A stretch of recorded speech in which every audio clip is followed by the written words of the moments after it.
What happens when you've spent years being the person everyone else needed you to be? And one day you realize you're not even in the room with yourself anymore. In this episode, I'm going to walk you through what that actually looks like, the subtle ways self-abandonment shows up in your relationships, how it pulls you into roles you didn't consciously choose, and what begins to shift when you start coming back to yourself. Because this isn't always obvious when you're in it. It can feel like you're being loving or responsible or doing the right thing. And then one day, something in you starts feeling off. You start feeling more disconnected, tired, pulled away from yourself. And if that sounds all too familiar to you, you're in the right place. Hi, I'm Kelly, and if we haven't met, I help women who have spent years navigating relational tension, overfunctioning emotionally, and quietly leaving themselves in the process. Learn how to come back to themselves in a way that feels steady, grounded, and real. And before we go further, I want to give you something that will actually help you start seeing this in your own life. I created a free self-abandonment audit, and it's designed to help you recognize in a really clear and honest way where you might be abandoning yourself in relationships and day-to-day patterns. Because the truth is that a lot of this is not obvious, especially when you're inside of it. It's subtle, it's patterned, but the thing is, once you see it, you can't unsee it. And that's why it's so powerful to recognize this in yourself. You can download that in the link below. And for now, I want to talk to you about something I've been moving through myself. Because for a long time, I didn't see it either. I thought I was being loving. I thought I was being responsible. I thought I was doing what a good person does in relationships. And what I was actually doing was leaving myself behind. I spent years directing my energy towards being the person that other people expected me to be. I became really attuned to their emotions. I scanned the room. I could sense that shift in energy, and then I would take it on as my own problem to fix. I would try to get a sense of where they were so that I could smooth it over and anticipate what was going to happen before it even happened. I learned how to adjust. I learned how to soften, to say things just the right way. I've got really good at curating the words just so that things would stay smooth and things would go on and there would be no disruption. And the thing is, without even realizing it, I took on the role of buffering everyone else's emotions.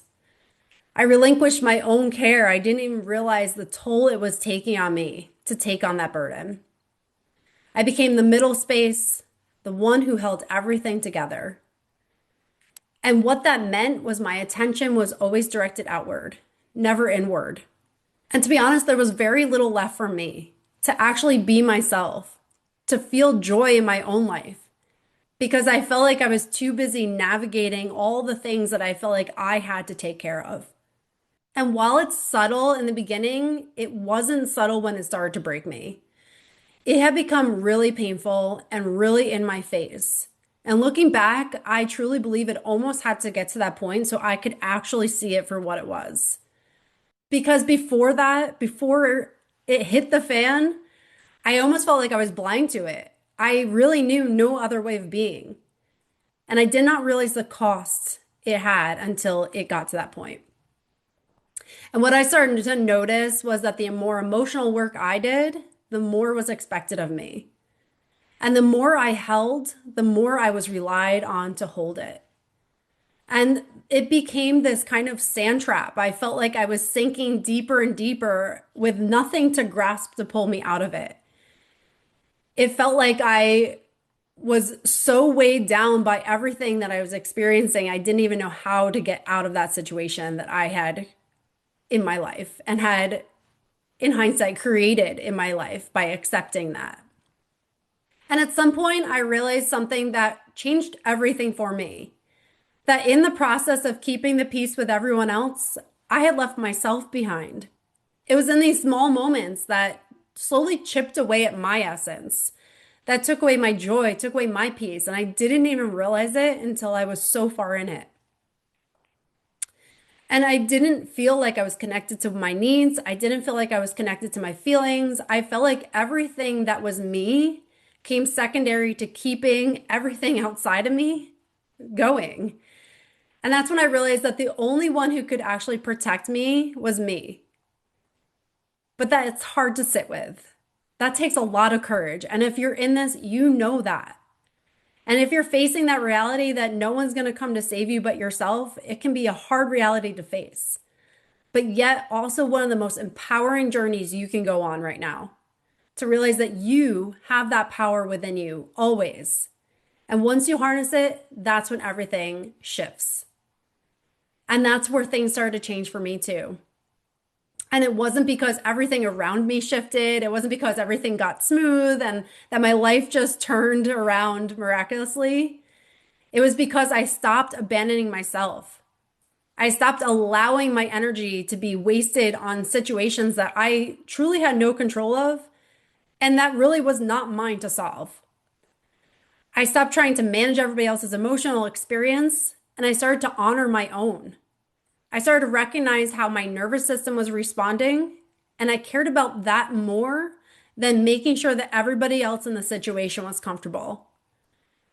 And the thing is that this did not feel comfortable at first. And to be honest, there are many days it still doesn't feel comfortable. But just like building a muscle, it takes one repetition to get started, and then another, and then another, and another. And over time, you just become much better at navigating that, at being able to have the capacity to handle that. And that's what I've experienced in my life. And through that, there was guilt, there was tension, there was aftermath, there was a pull to come back to the person I was for everyone. There was a lot in that process. And by no means do I downplay the complexity of it because it's tough. When you get used to playing a role that everyone expected from you, the minute you take yourself out of it, there's a lot of backlash that comes along with that. But in it, there's something in me that knew that I could not keep on leaving myself anymore. I owed it to myself to be there for me. And if you're listening to this and something in you feels like it's tightening or there's a recognition in your body that this is also your situation, you might be the one who knows exactly how everyone else is feeling. You might be the one who adjusts yourself to keeping things smooth. You might be the one who replays conversations in your head at 2 a.m. And you might feel responsible for how every single thing lands, curating words perfectly to make sure nobody's disrupted by your thoughts and your feelings and your truth. And maybe no one has ever taught you how to stay with yourself through it. And this is not about becoming someone who doesn't care. It's not about numbing yourself to the situation. It's about becoming someone who doesn't leave herself through it all. Someone who can feel the discomfort without feeling the need to immediately try to fix it. You become someone who can let other people have their emotions without taking them on as your responsibility. And you become someone who can stay anchored even when things feel so unsteady around you. There's a sense of a solid, grounded presence in you. And even more so sometimes when things become even more complicated. This work is subtle, but yet it changes everything. And a lot of it starts with just recognizing where you've been leaving yourself behind. If you haven't already, you can download the free self-abandonment audit below. It's a powerful place to begin seeing these patterns clearly and starting to shift them in a way that actually lasts. And if you're in this season of learning how to stay with yourself, I want you to know that you're not doing anything wrong. You're learning something most people were never taught. And that takes a lot of courage to step into this new version of yourself and choose it today, choose it tomorrow, choose it the next day, and be there for you through it all. Thank you so much for joining me today.